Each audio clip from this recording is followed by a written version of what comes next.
हरे नाम एव केवलम खलो नस्तेव गतिरन्यथा। हरे नाम एव केवलम खलो नस्तेव गतिरन्यथा।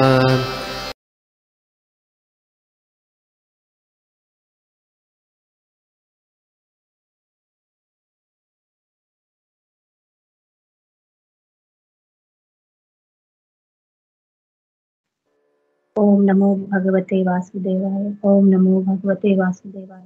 ओम नमो भगवते वासुदेवाय। नारायणं नमस्कृत्यं नरं चैव नरोत्तमं देवीं सरस्वती व्यासं ततो जयो मुदीरये। नष्टप्रायेषु अभद्रेषु नित्यं भागवत सेवया भगवती उत्तमश्लोके भक्तिर्भवति नैष्ठकी। नमः पंकजनाभाय नमः पंकजमालिने नमः पंकजनेत्राय नमस्ते पंकजांग्रये। हे कृष्ण करुणा सिंधु दीनबंधु जगतपते गोपेश गोपिका कांत श्री राधा कांत नमस्तुते। तप्त कांचन गौरांगी श्री राधे वृंदावनेश्वरी वृषभानुसुते देवी प्रणमामि हरिप्रिये। जय श्री कृष्ण चैतन्य प्रभु नित्यानंद श्री अद्वैत गदाधर श्रीवासादि गौर भक्तवृंद। हरे कृष्णा कृष्णा कृष्णा हरे हरे हरे राम राम राम हरे हरे। नमो ओम विष्णुपदाय कृष्ण पृष्ठाय भूतले श्रीमते भक्ति वेदांत स्वामी नामिने नमस्ते सारस्वती देवे गौरवाणी प्रचारिणे निर्विशेष शून्यवादी पाश्चात्य देशतारिणे।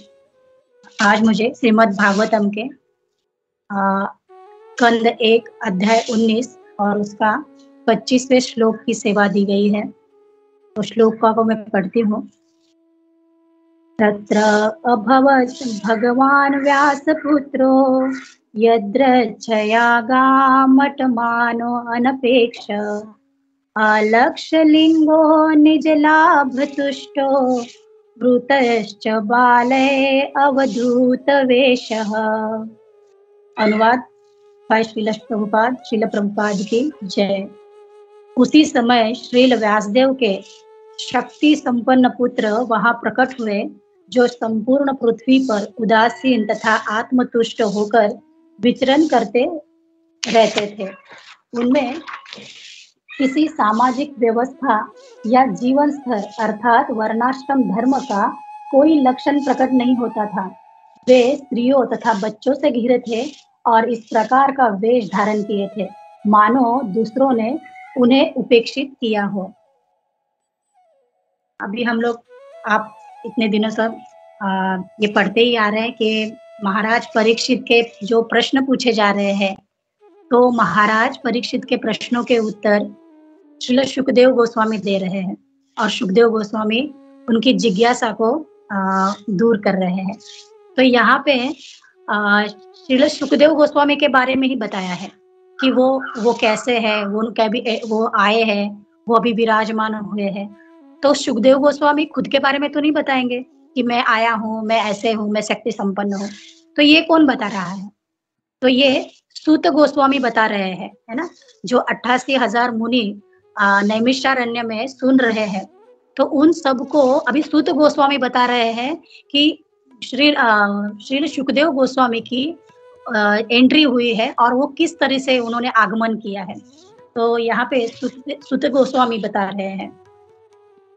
तो यहाँ उल्लेख किया जा रहा है कि ये जो व्यासदेव के पुत्र है वो कैसे है, वो शक्ति संपन्न है।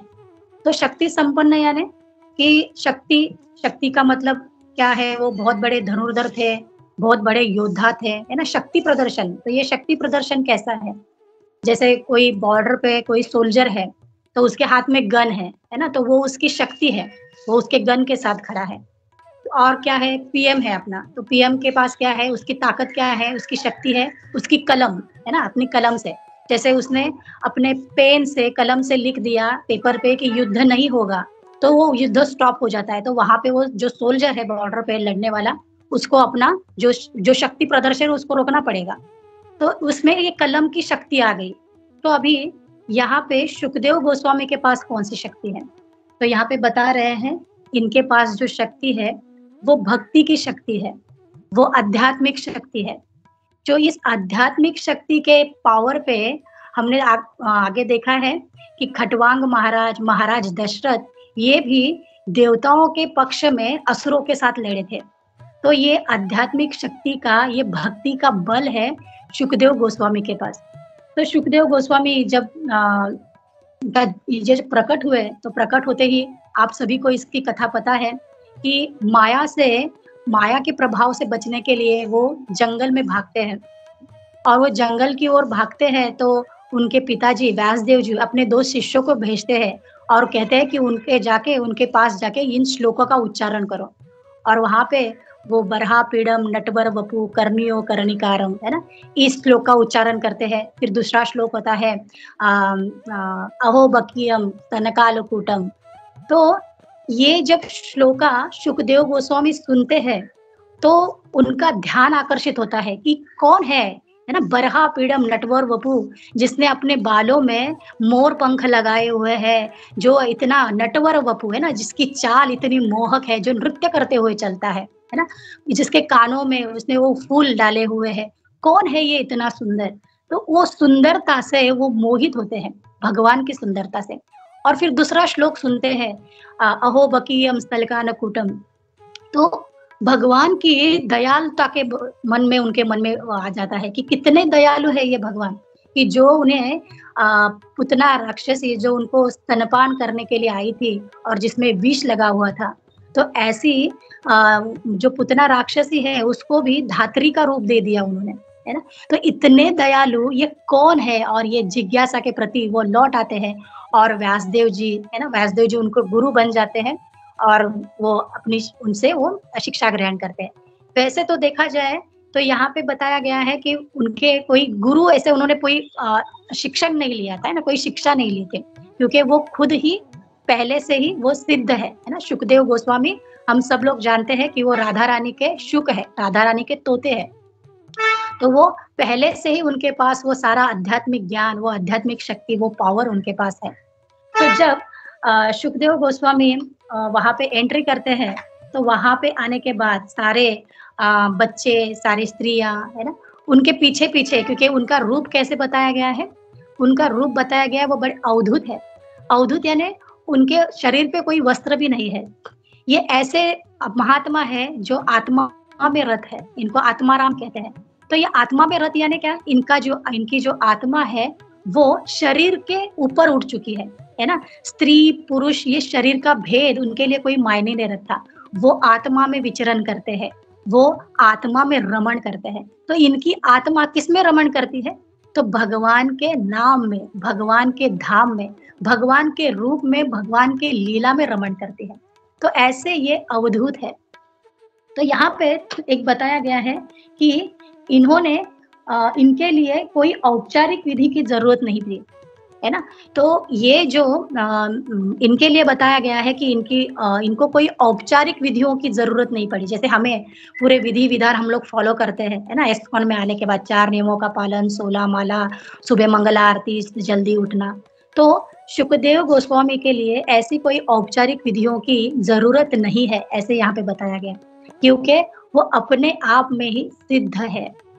उनका जो आत्मा है, उनकी आत्मा को ट्रेनिंग नहीं लेनी पड़ रही है परमेश्वर में अपना मन लगाओ, इसलिए ये ट्रेनिंग हमें लेनी पड़ती है, क्योंकि हम ना भौतिकता में ज्यादा लिप्त है।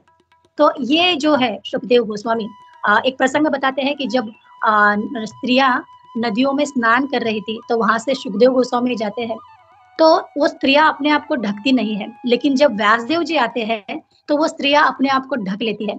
तो व्यासदेव जी पूछते हैं उन स्त्रियों को कि इतना मेरा युवा पुत्र है, वो युवा पुत्र तुम्हारे सामने से गया है और आप लोगों ने कभी ढका नहीं अपने आप को, है? और अभी मैं आया हूं तो आपने ढका है। तो वो स्त्रियां कहती है कि आपके पुत्र को स्त्री और पुरुष इसके भेद के बारे में उसके मन में जरा भी कोई संशय नहीं है ना? वो अपने ही आत्मा में रत है। उसको ये स्त्री है, ये पुरुष है, इससे कोई मतलब नहीं है। लेकिन आप क्या है? आपके अंदर वो भेद है। आप उस भेद को जानते हो। आपके वो कॉन्शियस है आपका, है ना? और इस तरह से इनका जो आत्मा राम नाम का ये बताया गया है।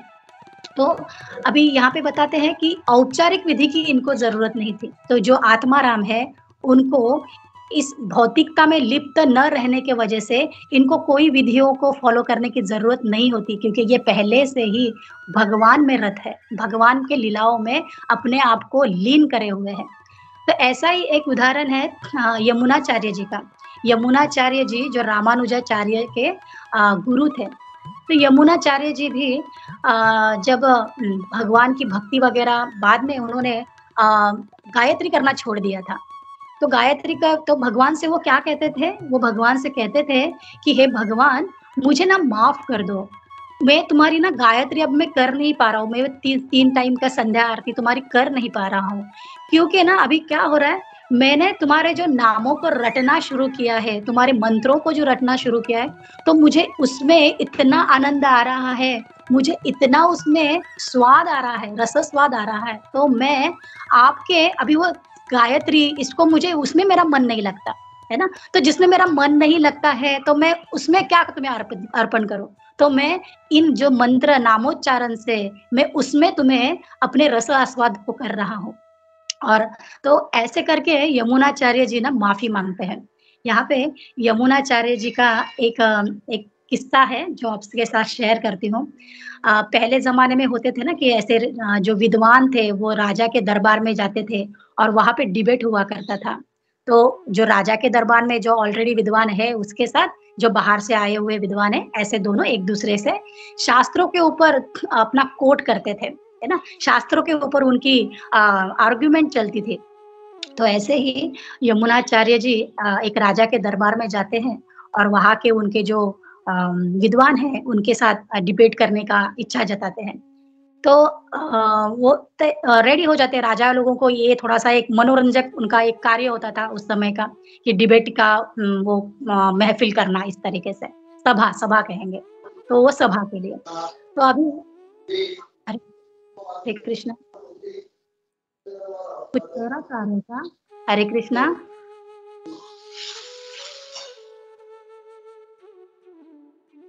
माता जी कंटिन्यू।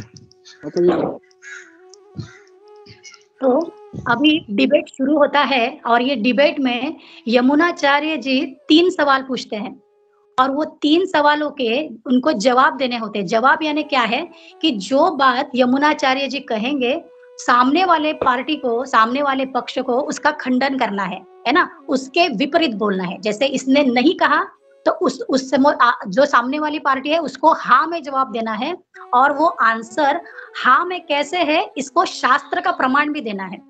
तो सबसे पहले यमुनाचार्य जी का सवाल होता है कि वो जो सामने वाला कॉन्टेस्टेंट है उसको वो कहते हैं कि आ, तुम्हारी माँ बांझ नहीं है। तो अभी यमुनाचार्य जी ने कहा है तुम्हारी माँ बांझ नहीं है, तो इसका मतलब सामने वाले को उसका अपोजिट कहना है, यानी क्या है कि तुम्हारी माँ बांझ है। तो बांझ है ये इसको उसको साबित भी करना होगा शास्त्रों के प्रमाण देके। तो वो जो सामने वाले विद्वान है वो तो सोचते हैं कि मैं तो मेरी माँ का इकलौता पुत्र हूँ, है ना? तो मेरी माँ बांझ कैसे हुई? मैं कैसे इसको शास्त्र के हिसाब से मैं इसको कोट कर सकूंगा? अभी तो यहाँ पे वो निरुत्तर हो जाते हैं। फिर वो दूसरा क्वेश्चन पूछते हैं। दूसरा क्वेश्चन करते हैं कि ये राजा है वो पुण्यवान है। अभी राजा के लिए बोल दिया कि ये पुण्यवान है, तो जो सामने वाला विद्वान है तो सामने वाले विद्वान को क्या कहना है कि राजा पुण्यवान नहीं है और पुण्यवान नहीं है इसको शास्त्र का प्रमाण भी देना पड़ेगा और यदि कुछ मेरे से गलती हुई तो राजा तो मुझे सूली पे चढ़ा देगा। तो इससे तो वो जो सामने वाले विद्वान है वो तो और डर जाते, भयभीत हो जाते हैं कि अरे ये कैसा क्वेश्चन है। तो यहाँ पे भी इसका भी वो आंसर नहीं दे पाते। अभी वो तीसरा क्वेश्चन करते हैं। तीसरा क्वेश्चन करते हैं कि जो हमारी महारानी है, जो रानी है, राजा की पत्नी है, वो क्या है? वो पतिव्रता है। तो अभी सामने वाले विद्वान को कहना है कि वो पतिव्रता नहीं है और शास्त्रों का प्रमाण देके बताना है कि वो पतिव्रता कैसे नहीं है। तो अभी तो वो जो विद्वान है सामने वाला वो तो पूरा कंफ्यूज हो जाता है, डर जाता है, उसको इसके आंसर नहीं पता। और इन सारे सवालों के जवाब यमुनाचार्य जी देते हैं, शास्त्रों के साथ देते हैं। तो पहले जो सवाल है उसका जवाब देते हुए कहते हैं कि जिसका एक पुत्र भी है, जो सामने वाला जो पक्ष था वो जो विद्वान थे वो तो अपनी माँ के इकलौते संतान है, फिर भी यमुनाचार्य उनको कह रहे हैं कि तुम्हारी माँ बांझ है। तो यहाँ पे यमुनाचार्य जी कहते हैं कि शास्त्र के हिसाब से जिस स्त्री को एक सिंगल संतान है ना, जिसकी एक ही संतान है, तो उसको बांझ कहा जाएगा। तो क्यों उसको बांझ कहा जाएगा? तो वो जो पहली संतान है वो उसके इंद्रिय तृप्ति की वजह से हुई रहती है, वो उसका उसमें स्वार्थ होता है, उसकी भोग इच्छा होती है, और उसकी भोग इच्छा का उत्कट प्रमाण है कि उसकी वो पहली संतान है।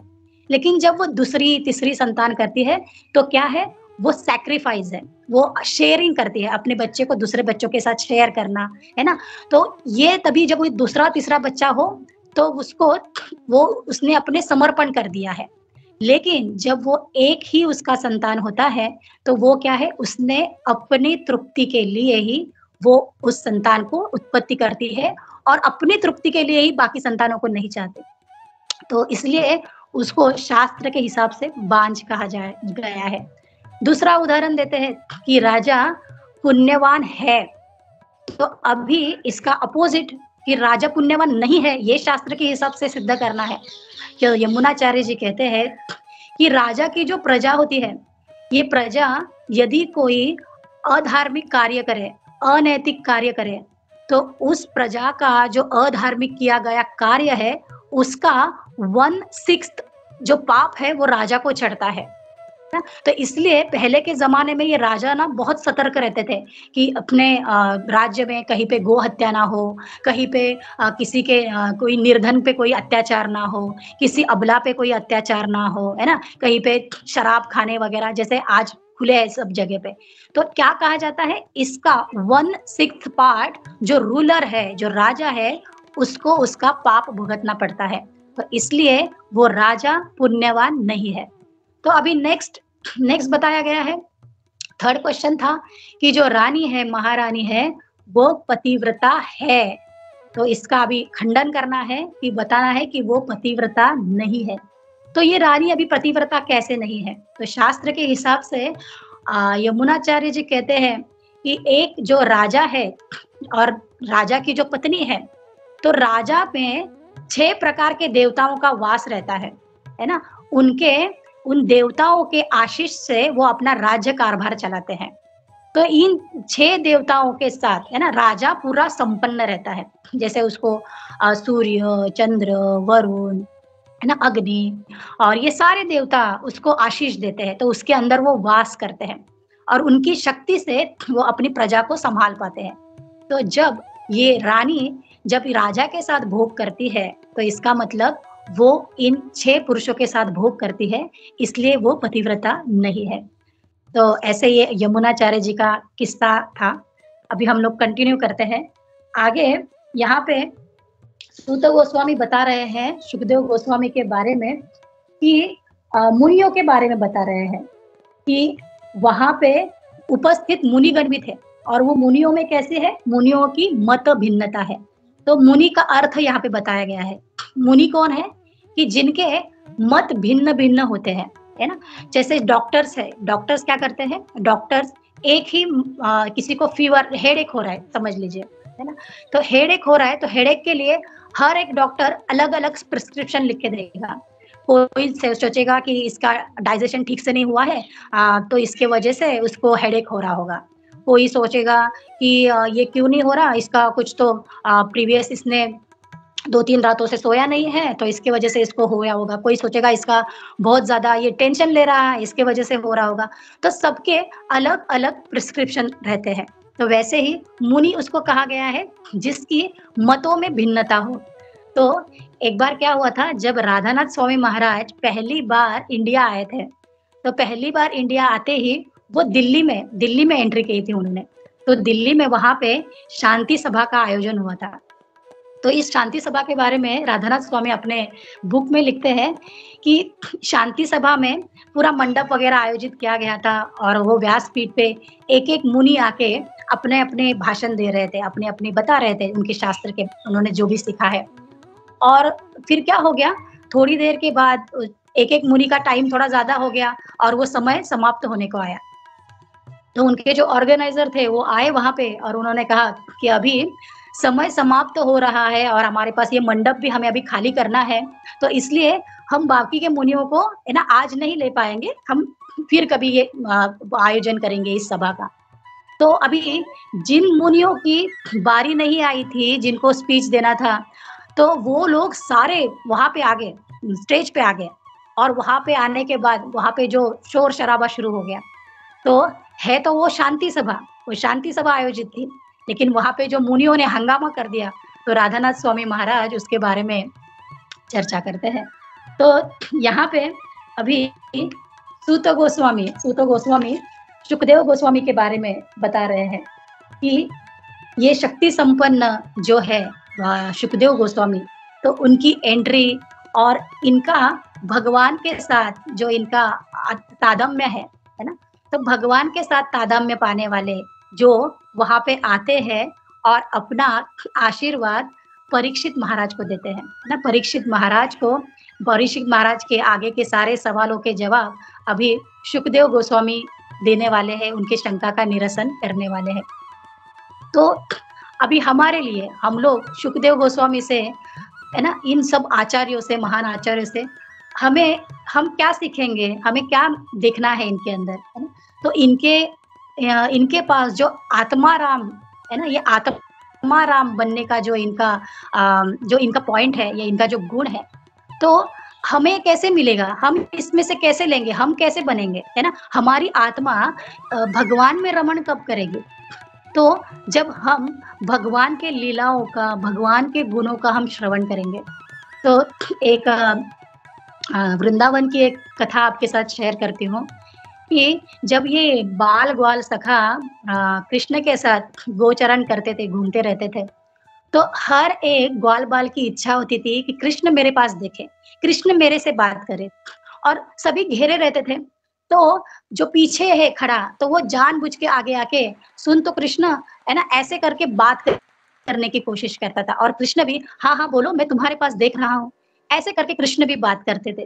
तो हर एक के मन में इच्छा रहती थी कि कृष्ण मेरे से बात करे, कृष्ण अभी तो मुझे देखे। तो एक दिन होता क्या है कि ये सब भांडीर वन जाते हैं और भांडीर वन में वसंत ऋतु का मौसम आया हुआ है और वसंत ऋतु में बहुत सुंदर सुनहरा मौसम है, सारे पेड़ों पे वृक्षों पे फूल लदे हुए हैं, बड़ी सुंदर-सुंदर महक आ रही है फूलों की खुशबू की, हर जगह पे हरा-भरा सा दिख रहा है ना? बहुत ही रमणीय वातावरण है। तो ऐसे में ये गोप सखा आपस में चर्चा करते हैं कि क्यों ना आज हम कृष्ण से बात करें, क्यों ना हम आज कृष्ण की पूजा करें। तो कैसे करेंगे?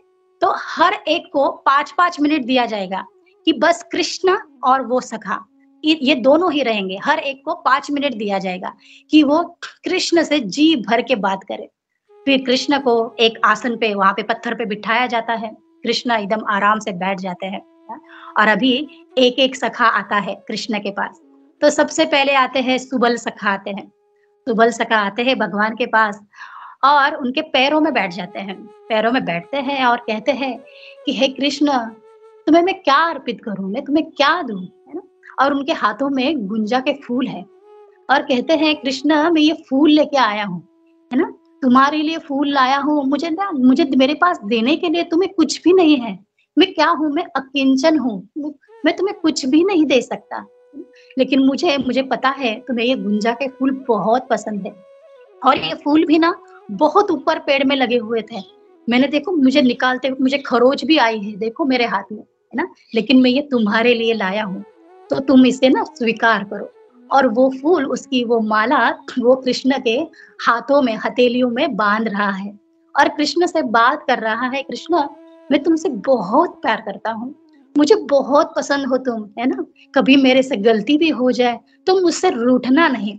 और ऐसे बातें करते-करते अभी कृष्ण के गले में माला पहना रहा है ना? कृष्ण को प्रदक्षिणा कर रहा है और कृष्ण के बालों में हाथ घुमा रहा है, कृष्ण को कह रहा है कि हे कृष्ण, कभी मुझसे दूर नहीं जाना, कभी मुझे छोड़ के मत जाना, है ना? हमेशा मेरे पास रहना, मेरे हृदय के करीब रहना। मैं जब भी तुम्हें आवाज़ दूँ ना, कृष्ण तुम मेरे साथ ही रहना, एकदम मेरे पास में रहना। हे कृष्ण, मैं तुम्हारे बगैर रह भी नहीं सकता, है ना? मैं तुम्हारे बगैर रहने की सोच भी नहीं सकता। तो हे कृष्ण, तुम मुझे कभी भूलना नहीं। मुझे कभी बिसराना नहीं, मुझे कभी भूलना नहीं, है ना? मेरे से लाखों गलतियाँ हो जाए, लेकिन मुझे हमेशा अपनी शरण में रखना। और ऐसे वो अपनी प्रार्थना, अपना प्यार कृष्ण के प्रति जताता है। और एक-एक करके हर एक सखा की बारी आती है, श्रीदाम आता है, मधुमंगल आता है, तो हमें क्या, हमें भी इसी लाइन में खड़ा होना है ना? हमें भी अपने पास जो भी है, वो कृष्ण को भेंट करने के लिए आतुर रहना है। हमें कृष्ण की सेवा में लगाना है। कृष्ण को यही कहना है कि हे कृष्ण, कि मैं अकिंचन हूँ, है ना? मैं बहुत ही अधम हूँ। मेरे से लाखों गलतियाँ हो जाए, लेकिन तुम मुझे भूलना नहीं है, तुम मेरा साथ नहीं छोड़ना, तुम हमेशा मेरे साथ रहना। हरे कृष्णा, मैं यहीं पे विराम करती हूँ। हरे कृष्णा, दंडवत प्रणाम।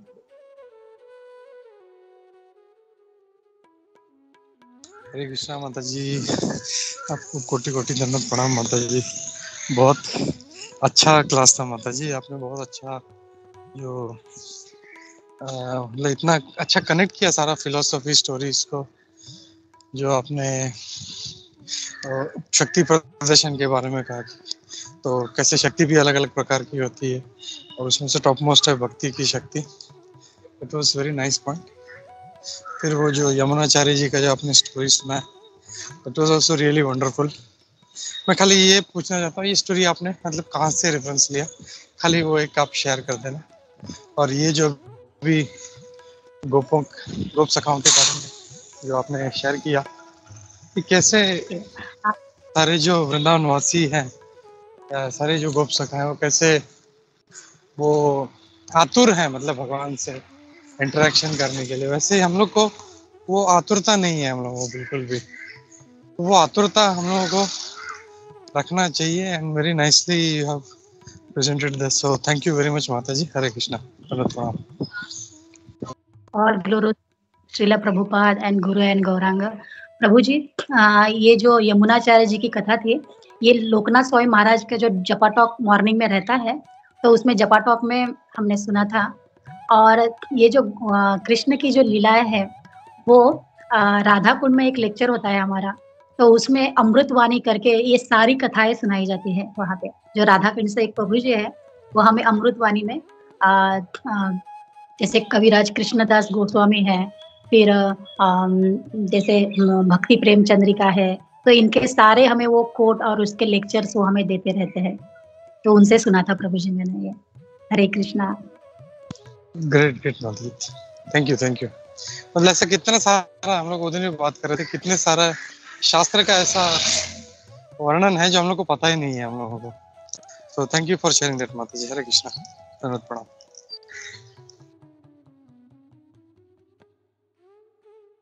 हरे कृष्णा माता जी, दंडवत प्रणाम।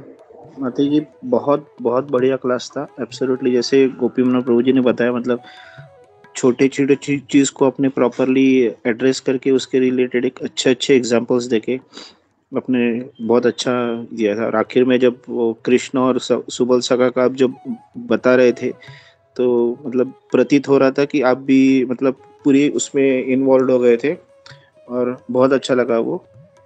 Thank you very much. Hare Krishna. Hare Krishna माता जी, दंडवत प्रणाम।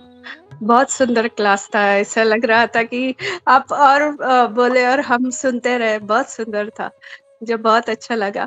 और जैसे वो राधानाथ स्वामी जी का भी अपने बोला था, सभी हर एक चीज उसमें बहुत अच्छी थी। और वो बोला कि शांति सभा थी, लेकिन शांति सभा में सब मुनि अपना कंट्रोल खो के अशांति फैला रहे थे, वो भी अच्छा। Hare Krishna. All glories to Srila Prabhupada. Hare Krishna. Hare Krishna माता जी। हरे कृष्णा वामन लीला माता जी।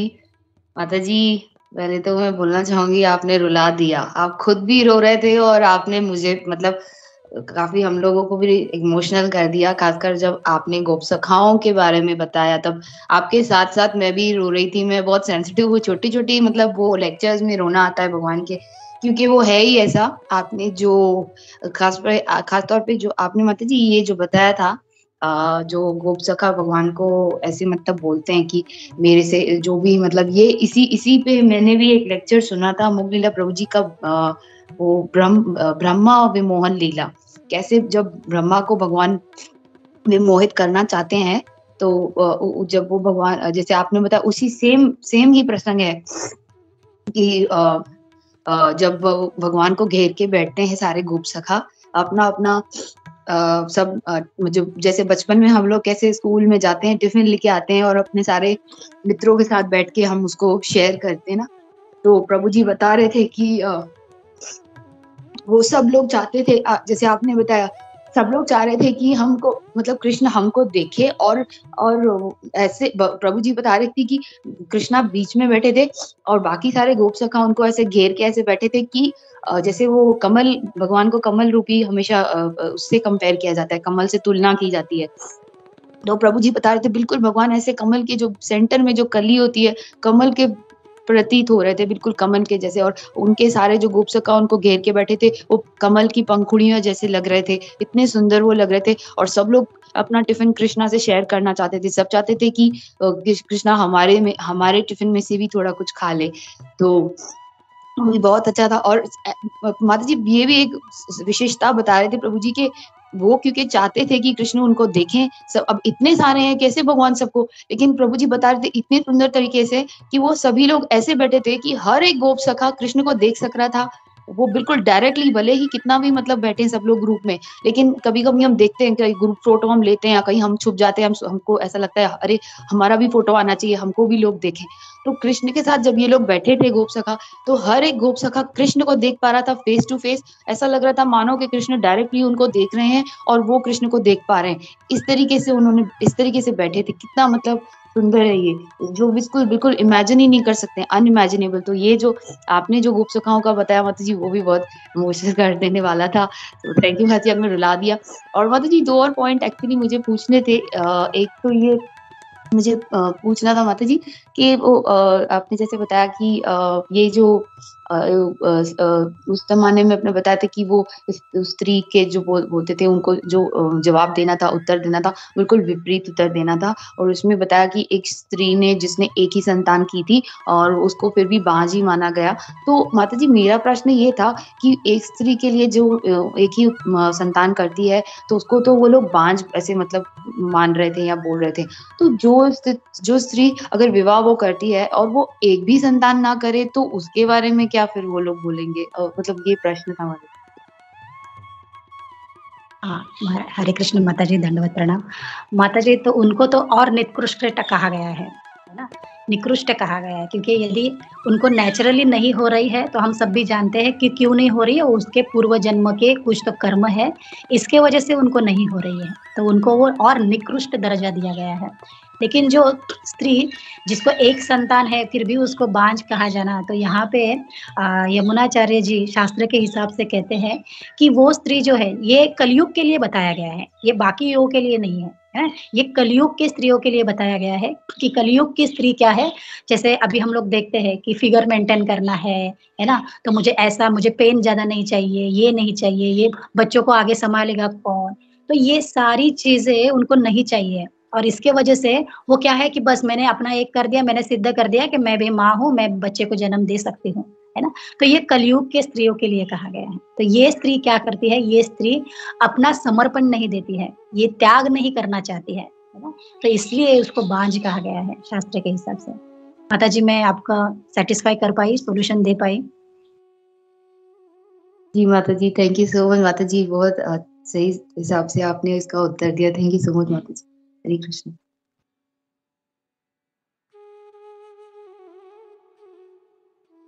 हरे कृष्णा माता जी, दंडवत प्रणाम। All glories to Srila Prabhupada, glories to guru Maharaj. माता जी बहुत अच्छा क्लास था, और आपने जो गोप सखा का बताया कि कैसे वो भगवान को प्रेयर करते हैं कि मैंने कितने भी पाप किए हों, कितनी भी गलतियां की हों, पर आप उसको माफ करके मुझे अपनी शरण में, हमेशा मैं आपको कभी भूलूं नहीं। माता जी अगर आप ये शेयर करेंगे ना तो मुझे बहुत अच्छा मतलब लगेगा कि गोप सखा का जो ये कैसे उनका वो पूरा प्रेयर्स हैं, तो माता जी बच्चों को बताने में और भी मतलब शेयर करने में this will be very wonderful. और आपको क्लास का माता जी एक एक point, it was so amazing. Yamunacharya की स्टोरी और सब बहुत अच्छी वंडरफुल क्लास थी। माता जी आई रिक्वेस्ट यू कि आप प्लीज वो शेयर करें ग्रुप पे गोप सखा का इफ पॉसिबल। थैंक यू माता जी। हरे कृष्णा। हरे कृष्णा, दंडवत माता जी। ये ना हमने क्लासेस में सुना हुआ था, तो इसका रिकॉर्डिंग वगैरह तो है नहीं, और ये मैं ना जैसे 4-5 साल पहले सुने हुए स्टोरीज है माता जी, तो इसका कोई रिकॉर्डिंग मेरे पास तो है नहीं, लेकिन सच में यदि मिलता है तो मैं जरूर शेयर करूंगी ग्रुप में, है ना, उसको जरूर शेयर करूंगी। इससे अलावा भी तो उसको भी शेयर करूँ। हरे कृष्ण। थैंक यू माता जी। हरे कृष्ण। हरे कृष्णा माता जी, बहुत सुंदर क्लास माता जी। माता जी मुझे सिर्फ क्या जस्ट क्वेश्चन पूछना था कि आपने जो ये एक बच्चा जिसको होता है वो जो आपने बात बताई, तो वो आपने कहाँ से मतलब कहाँ पर का रेफरेंस दिया था आपने? ये लोकनाथ स्वामी महाराज जी का जपा टॉक होता है सुबह का, है ना, 5:30 बजे जपा टॉक शुरू होता है, और 6:45 से 7:30 बजे तक पहले तो माला चैंटिंग चलता है, और 6:45 से 7:30 बजे तक जपा टॉक चलता है। तो जपा टॉक में महाराज जी ने ये बताया था, जब रामानुजाचार्य के आविर्भाव दिन था, तो उस आविर्भाव दिन में उनके जो गुरु है यमुनाचार्य जी, उनका भी वहाँ पे गौरव हुआ था, और उनके बारे में उन्होंने बताया था। Thank you so much ma'am. Actually वो जया ने भी जो पूछा, मेरा भी वही क्वेश्चन था कि हो सकता है किसी को किसी वजह से कोई रीजन हो कि वो नहीं कर पाए, या किसी को होता ही नहीं है, तो उसमें भी क्या यही सेंटेंस यूज होता होगा, वही मुझे पूछा। थैंक यू सो मच माता जी। हरे कृष्ण। जिनको संतान होती ही नहीं है ना, नेचुरली भी नहीं हो रही है, तो उसके पीछे भी शास्त्र कहता है कि उसके वो कर्म है उस स्त्री के, है ना, और उसके वजह से उसको वो संतान प्राप्ति नहीं हो रही है, तो वो अपने कर्मों के हिसाब से है। तो संतान ना होना ये भी कर्म है, और वो एक कर रही है तो वो तो अपनी इंद्रिय तृप्ति के लिए कर रही है, वो अपने आप को समर्पित नहीं कर रही है, त्याग में नहीं ला रही है। तो इसके वजह से माता जी, Hare Krishna. Thank you so much. दंडवत।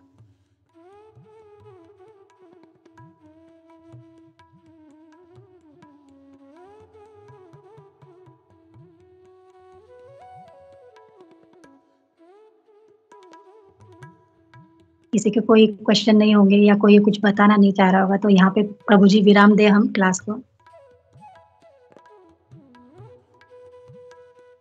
ना। या माता जी, अगर किसी का कोई क्वेश्चन नहीं है तो will stop here, but thank you माता जी, बहुत ही अच्छा क्लास था माता जी। The way you got emotional, क्योंकि वो मूड होना चाहिए हम लोगों को, भगवान से जब प्रार्थना करते हैं तो वो मूड भी आपने दिखाया कैसे मूड होना चाहिए। So thank you for that. Hare Krishna. सभी वैष्णव के चरण में प्रणाम। हरे कृष्णा।